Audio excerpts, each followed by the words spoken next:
Will Smith, welcome to the show. Oh, good to be here, man. Appreciate you. Do you enjoy watching that? Oh my goodness, it's like Richard Williams, man. You know, he is such a unique and powerful man. He is so many different things, and right. you love him or hate him, you know. But his daughters and his family just.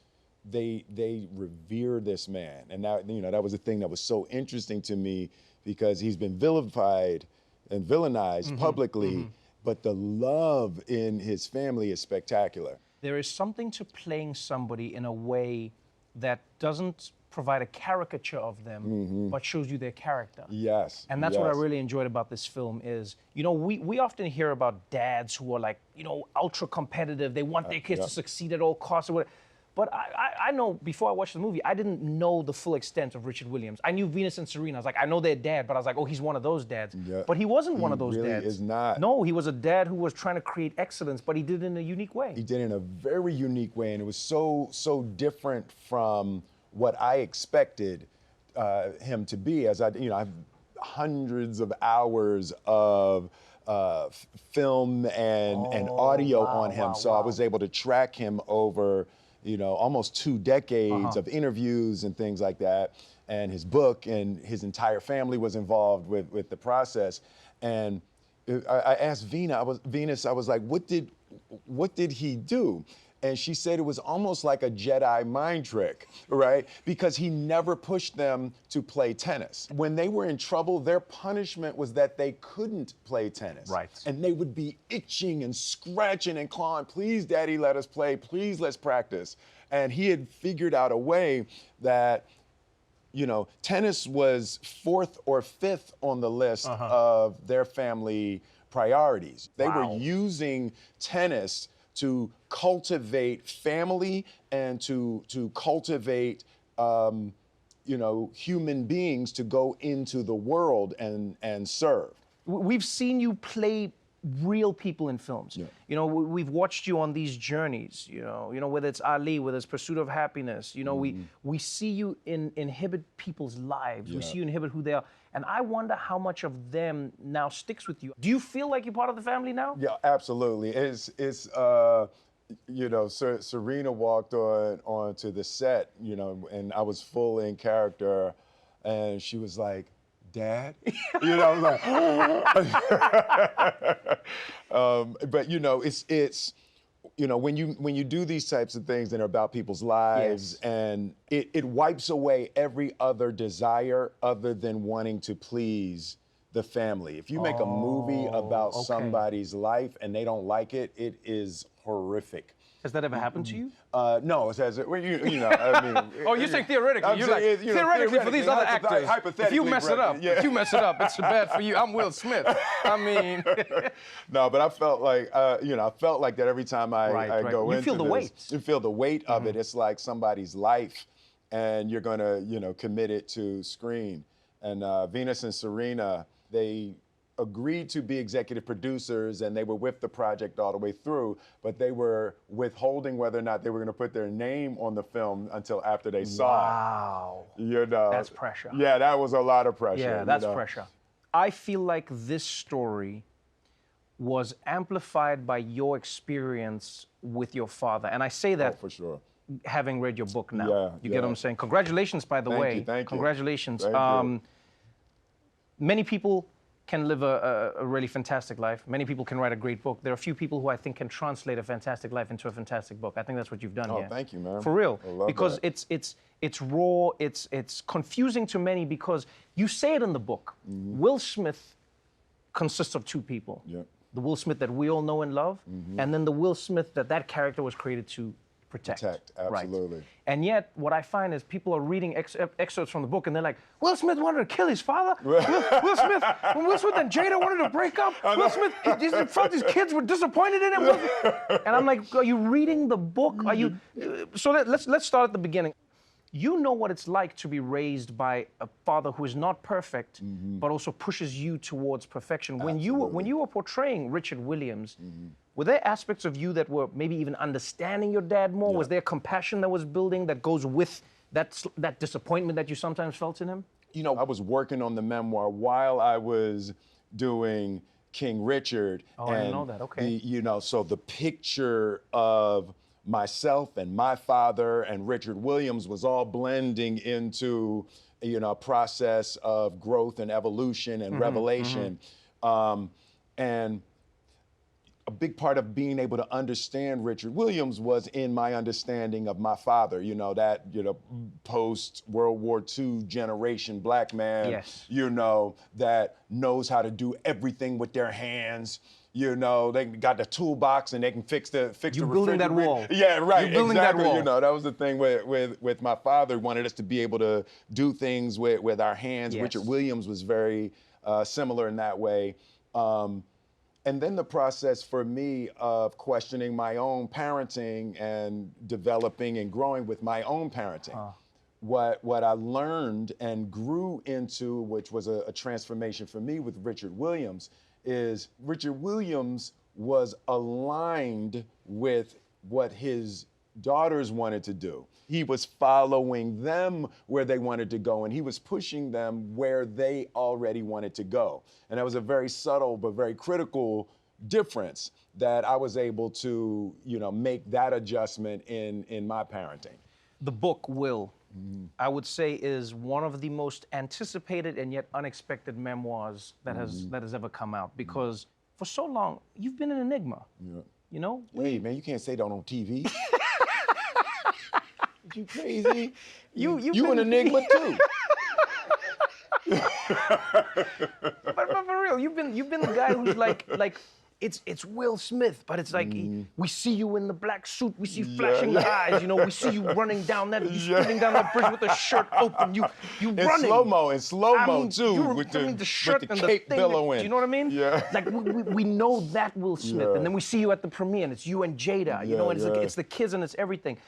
It feels like there's been literally a AD and BC period in your life. There's before Will reveals himself, and there's everything we're living in now. Yeah. And the book feels like that. It feels like you've gone, all right, I'm gonna take you behind the scenes. I'll take you behind the scenes, which right? we've done Absolutely, in movies, yes. we've never done with your life. Yeah. A big part of my motivation was I felt like I have experienced enough and reflected enough and, suffered enough that my advice could be valuable. Okay. Right?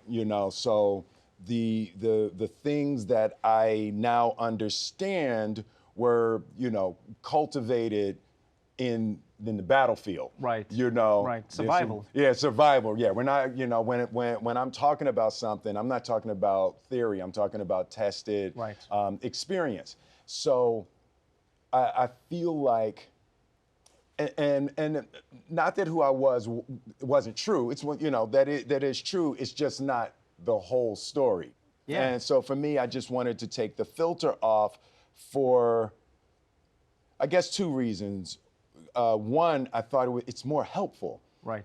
For somebody who wants to build their life, for somebody who wants to follow and do some of the things that I've done. It's more helpful if I tell you the truth, right? I like that, okay. And then the other part of it is I get to be more free. It's like a whole weight is lifted that I don't have to be perfect, that I'm allowed to be imperfect. I'm allowed to put on 30 pounds during the pandemic, I'm allowed to do all of that. And there's a certain emotional invincibility that is being cultivated that I just love. I love not being swayed by people's opinions. When you talk in the book, I love that you've been careful to tell your stories. I know this from writing my book. Yes. I made sure I talked to my mom. I was like, hey, are you cool with me writing yes, this? And I was like, these are absolutely. my stories or the stories that you can find in the press. I'm not telling anybody else's story in that way. Which is really hard. Yeah, you've been really good with that, Yes. respecting Jada in this. Yes, absolutely. And Jada's got Red Table Talk, and then you've got, do you guys ever fight about it that way? Do you ever go like, hey, you can't say that there, or how can you say that there? Or do you ever feel like you have to negotiate where the boundary exists? So what I did was a 2-week book camp, right before I finished the book. So I had written it, and I called everybody I talk about in the book and brought them down to Miami. And for 2 weeks, I read everybody, every word that I said about them. And it was an extremely powerful therapy session going through this stuff. Wow. My mother and I had never talked about my father's abuse. Wow. And it was the first time. You guys had never talked? We had never talked about it. We had never, not one time.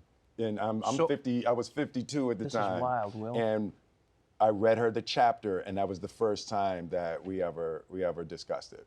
And she said, go ahead. And she was, you know, first of all, she was shocked. She couldn't believe that my young mind had processed it in that way. But it was so cathartic, and reading everything.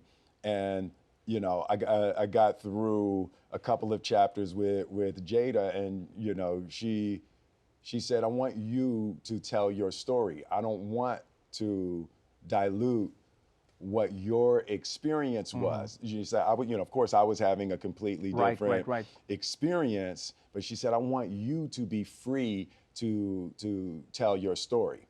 This relates to like everything that the media consumes. There's an element of like, it's almost like a piranha fish syndrome that happens online. You know, once there's blood in the water, they want to keep nibbling at a thing until they know it to the bone. Sometimes it'll feel like people are trying to make it like, oh, Jada's coming for Will. You see what she said about Will? They take her words out of context. They write headlines that don't match what the people are saying. I get angry because I watch it and then I'm like, that's not what you say. You know what I mean?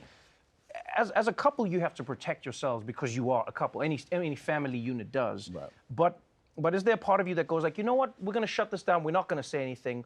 Or have you taken a different approach? Do you go like, no, this is what we're doing and how we're going to do it?